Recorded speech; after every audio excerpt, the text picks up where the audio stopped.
사이코지만 괜찮아.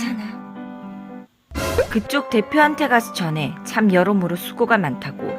근데 그 수고 나한테는 안 해도 되니까 다시는 연락하지 말라고. 문영과 강태는 서로의 얼굴을 보고 강태는 돌아서서 나가려는데 마침 대표가 들어온다. 대표가 강태를 붙잡으니 강태는 아니라며 나가려고 한다. 그때 승재가 강태에게 작가님 사인 받아가셔야죠. 아까 한 장 달라고 하셨잖아요. 라고 한다. 문영은 그 소리를 듣고 사인? 하며 내 눈빛이 어쩌고 추억 속 어쩌고 그런 게 사인 때문이었어? 한다. 강태는 당황해하며 아니라고 한다. 몸도 아니고 돈도 아니고 원하는 게 사인이었구나. 아니라는 강태. 문영은 사인을 해준다며 따끈따끈한 신작이라며 사인을 해준다. 다음에 또 보자며 문영이 인사하자 그럴 리가 라며 가는 강태. 가는 강태를 쳐다보며 예쁘네? 탐나라고 하는 문영. 탐나. 문영은 승재에게 일다운 일을 시킨다면서 방금 나간 강태 뒷조사를 이 대표 모르게 하라고 한다. 그리고 이 대표한테 일러바치면 혀를 뽑아버릴 거니까 조용히 알아보라고 한다. 강태가 버스에 타서 문영의 책을 보려고 하는 순간 재수에게 전화가 온다. 강태가 문영의 사인을 받았다는 걸 들은 상태는 짬뽕을 먹다 말고 나가버린다. 문영의 사인 내용을 본 강태. 상태 오빠, 제 출간 기념회에 꼭 와주세요. 사인도 받고 사진도 찍고 같이 즐거운 시간 보내보아요. 문영이가 오빠양 기다린당. 아잉. 아, 이 여자가 진짜라며 강태는 짜증을 낸다. 재수는 가게를 내놓았다. 강태는 재수에게 상태와 사인회를 같이 가달라고 부탁한다. 재수는 흔쾌히 다녀오겠다 하고 재수는 강태에게 내가 좋아, 형님이 좋아 묻자 강태가 전화를 얼른 끊어버린다. 아주 부끄러움이 많어? 귀여워? 라고 하는 재수. 재수네 가게에 주리가 찾아온다. 상태는 문영의 초대에 너무 신이 났다. 문영이 메시지를 계속 말하는 상태. 좀비 아이에 대한 의견과 회의를 나눈 출판사 직원들, 일러스트 등 어둡고 잔혹성에 대해 이야기하자 문영의 그대로 가라는 한마디에 그대로 가자 결정하는 대표이다. 미국에서 애니메이션으로 제작하기로 한 미운 개새끼 당담자가 개에서 고양이 캐릭터로 바꾸고 싶다고 한다 하자 문영은 개로 하라며 바꾸면 계약 파기하겠다고 말한다. 이 대표는 그럼 우리 쪽에 손해가 난다 하자 문영은 손해나면 죽을래? 한다. 이 대표는 괜히 승재에게 뭐라고 한다. 문영은 내일 출판 기념회 1시간 내로 끝내라고 하고 승재의 이름표를 만지작하며 뭐든 빨리 끝내는 게 신상이 좋을 거라고 한다. 상태는 문영의 출판 기념회에 가기 위해서 준비를 하고 있고 강태는 재수에게 전화하지만 재수는 술에 취해서 잠을 자고 있다. 결국 상태를 데리고 출판 기념회에 가는 강태. 상태는 너무나 신이 난다. 기분이 너무 좋아서 날아갈 것 같다. 출판 기념회 사인을 기다리는 상태. 강태는 재수의 전화를 받으러 잠깐 자리를 비우고 그 사이에 상태는 공룡 옷을 입은 아이를 보고 아이에게 다가가서 공룡에 대해 계속 읊조린다. 아이의 부모가 말리지만 계속되는 상태의 행동에 아이 아빠가 상태를 밀어버린다. 이내 사인의 현장은 아수라장이 되어버리고 상태는 계속해서 공룡에 대해 이야기하고 아이 아빠가 상태의 뒤통수를 잡아버린다. 상태는 머리 만지지 마! 라며 공포에 질린 채로 사인회를 돌아다닌다. 주위의 온갖 소음이 상태의 귀에 크고 날카롭게 들려오고 상태는 소리를 지르며 극도로 불안해진다. 그런 상태를 보고 달려온 강태. 강태는 상태를 감싸 안고 진정시킨다. 문영은 탁자를 펜으로 치면서 줄까 말까 고민하고 강태가 아이 아빠에게 다가가려는 그 찰나 문영이 어이 하며 사과하지 하며 나타난다. 문영은 아이 아빠에게 해요 사과 라고 한다. 내가 왜 이 자식한테라는 아이 아빠에게 나한테 라고 하는 문영.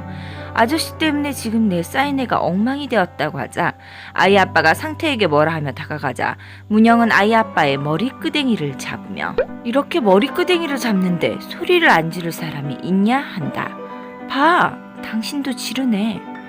아이 엄마가 웬 미친놈이어서 아이한테 해코지를 한데 가만히 보고 있냐 따지자 정신과 의사신가? 이 친구가 미친지 어떻게 아냐 한다. 승재는 이런 문영을 보고 좆됐다고 한다. 아이 엄마가 그거야 말을 주절주절 하니깐 하니 문영은 미친년이라고 한다. 아이 엄마가 뭐야 하니 아니 막 말을 주절주절 하시길래 미친년 줄 알았지 하는 문영. 아이 엄마는 기가 막혀하고 사인에는 기자들의 셔터 소리가 들린다. 서로를 바라보는 문영과 강태. 문영과 강태는 복도에 앉아서 상태가 진정될 때까지 기다린다. 상태가 안정되기가 얼마나 걸려야 하니 강태는 1시간, 하루 이틀도 걸린다고 한다. 문영이 상태에게 가려고 하자 강태는 문영의 손을 잡는다. 문영이 그럼 여기서 날 세자고? 하니 강태는 누가 같이 세자 그랬냐며 걱정 말고 들어가라고 당신 일이나 수습하라고 한다. 문영은 걱정? 내가 누굴 걱정해? 하며 상태가 뒷머리가 예민한가 보다고 성감대 뭐 그런 거 비슷한 거냐며 아 폭탄 스위치 만지면 펑 터지고 그런 거지? 라고 강태에게 묻는다. 근데 이 발언 어떻게 하냐며 문영은 상태를 흉내내며 머리를 만지자 강태는 제발 1절만 하라 한다. 문영은 강태가 이제 제대로 봐주네 라며 강태를 그윽한 눈으로 쳐다보고 강태 얼굴에 다가가다 강태의 모자를 벗기고 강태의 앞머리를 정리한다. 뭐하는 짓이냐 강태가 짜증내자 문영은 모자 쓰지마 예쁜 얼굴 안 보여 하며 웃는다. 강태는 얼굴이 빨개지며 모자를 급히 쓴다. 문영 강태에게 넌 앞머리가 성감대구나 하고 웃는다. 이때 어이! 하며 문영을 부르는 평론가 기자가 나타나며 문영의 얼굴은 싸늘하게 변한다. 평론가는 문영에게 애인? 연애도 해? 라며 접근한다. 문영은 꿀물 먹었으면 입 다물고 그냥 가라한다. 평론가는 인성 쓰니까 아주 엄마랑 똑같다고 엄마가 글도 잘 쓰고 참 섹시했는데 라며 문영을 눈으로 훑는다. 모녀라 그런가 여러모로 닮았다 하는 말이 끝나고 문영이 손을 움직이자 강태는 문영의 손을 잡으며 말린다. 강태는 헛소리 집어치우고 당신 갈 길이나 가라고 한다. 평론가는 지금이야 좋지. 근데 조심하는 게 좋을걸? 유명 소설가였던 엄마는 갑자기 사망 소식이 들려왔고 잘 나가던 건축가 아빠는 머리가 헷가닥해서 정신병원에 아마 감금됐다던데. 움찔거리는 문영의 손을 강태가 꼭 잡아준다. 그나저나 당신은 어떻게 되려나? 이 여자랑 엮이면 끝이 다 안 좋아. 명심해. 하고 가는 평론가. 이건 우울하며 강태의 손을 뿌리치고 가는 문영을 강태는 다시 잡는다. 가지마. 문영은 강태에게 나 좋아해? 라고 묻고 책임질 거야? 감당할 수 있어? 네가 뭔데 날 붙잡아 하고 강태의 손을 뿌리치고 간다. 평론가를 따라간 문영은 계단에서 만나고 평론가는 쫓아올 줄 알았다면서 내가 자기 글을 참 오래 봤잖아. 글 보면 작가 정신세계가 다 읽혀요 한다. 문영은 그럼 이제 내가 무슨 짓을 할 건지 다 읽었겠네 한다. 평론가는 자기를 건들지 말라며 혼자 안 죽는다고 문영과 이 대표를 싹 다 끌어안고 가겠다고 한다. 그러면서 왜 내 별명이 농개겠어 라고 한다. 문영은 논팽개 개자식 그래서 농개 아니냐 한다.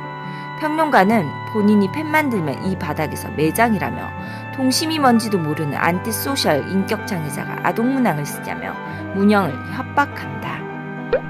문영은 원하는 게 뭐냐 하고 평론가는 문영에게 그냥 네가 내 비위 좀 맞춰주면 좋겠다 한다. 문영은 평론가에게 다가가 얼굴을 쓰다듬으며 그거야 쉽지 근데 이 펜은? 하며 셔츠 포켓에서 녹음펜을 꺼낸다. 이때 강태가 문영을 찾아 뛰어오고 있다. 문영은 이 펜은 나도 들 수 있다면서 날카로운 펜끝을 평론가 눈앞에 갖다 댄다. 평론가는 놀라서 들고 있던 돈 상자도 다 놓치며 난간에서 허우적거린다. 이때 강태가 놀라서 계단을 올라오고 평론가는 겨우 안정을 찾았는데 문영이 평론가에게 잘 가? 라며 이마를 손가락으로 툭 밀어 평론가는 계단이 구르며 다친다. 강태가 쳐다보자 펜을 멋들어지게 돌리고 웃는 문영. 문영은 평론가가 119에 실려가는 걸 보고 죽어 마땅한 쓰레기들은 왜 이리 명줄이 기냐고 군시렁거린다. 강태는 문영에게 심호흡하라고 하고 눈을 감으라고 한 뒤 스스로 통제가 안 될 때는 양팔을 X자로 만든 후 스스로 토닥여주라고 알려준다. 문영은 이게 뭐냐고 물어보고 강태는 나비호흡법이라고 트라우마 환자들이 하는 자가치료법이라고 한다. 상태는 박스더미에서 나와 나비호흡법을 하고 있다. 문영은 뒤에서 이러는 거 내 취향 아니라면서 뒤를 돌아 상태의 목을 감싸 당기며 트라우마는 이렇게 앞에서 마주봐야지 뒤에서 붙드는 게 아니라 강태에게 갑자기 왜 도망치냐는 문영. 강태는 형에게 간다고 하고 문영은 나를 화나게 하지 말라고 한다. 강태는 그래서 나비호흡법을 알려줬다 하니 문영이 네가 내 안전핀 해라. 펑 안 터지게 딱 붙잡고 있으라고 한다. 강태는 아까는 잡지 말라더니 하자 문영은 어우 뒤끝이라 한다. 강태는 뒤끝 있다 하고 문영은 그래서 지금 자격을 준다고 한다. 강태가 그걸 왜 내가 하냐 하니 문영이 보호사니까 한다. 강태는 딴 데 가서 알아보란다. 돈은 얼마든지 준다는 문영에게 강태는 완치돼서 떠나는 환자들에게 우리가 하는 말이 있어. 다시는 보지 말자. 제발 보지 말자. 그러니까 여기까지만 해. 더 이상 따라오지 마. 라고 하고 가버린다. 문영은 강태를 따라가 본인은 환자가 아니라면서 그건 환자들한테 하는 말이라고 한다. 강태는 문영에게 그래 그런 환자들이랑은 다르지라며 약 먹고 주사 맞는다고 낫는 게 아니라면서 그렇게 태어났을 뿐이고 그래서 딱히 치료법도 없고 예후도 안 좋다며 그냥 피하는 게 상책이지라고 해버린다. 문영은 강태에게 피하는 게 아니라 무서워서 도망치는 거라고 한다. 겁쟁이. 강태는 상태에게 가고 집으로 버스를 타고 간다. 사인 못 받아서 속상하냐 상태에게 묻는 강태. 형이 속상하면 나도 속상하다는 강태. 갑자기 아픈 듯 배를 움켜쥐는 강태는 5단에서 상태가 좋아하는 공룡 대백과 사전을 선물해준다. 내가 좋아 고문영이 좋아? 하고 강태가 묻자 상태는 공룡책을 읽어버린다. 창밖을 보며 착잡한 표정을 짓는 강태. 아까 문영이 자신의 머리를 쓰다듬으며 모자 쓰지 마라고 하던 말이 떠오른다. 문영을 생각하며 다시 모자를 쓰는 강태. 공룡책을 열심히 읽는 상태의 어깨에 기대어보는 강태. 계속 책을 읽으며 걸어가는 상태. 강태는 걸을 때 책 읽으면 위험하다며 상태에게 책을 달라고 하고 강태는 하며 재수씨 하며 재수가 있는 곳을 가리킨다. 재수는 강태에게 왜 여자랑 단둘이 술을 마시면 깔라가 되느냐며 옛 성현의 말씀에 반가 술과 여자가 만나면 역사가 이루어진다는데 내 역사는 깜깜이라고 한다. 강태는 재수에게도 이제 그만하라며 우리 따라다니면서 고생하는 거 이제 편안하게 정착해서 살라고 한다.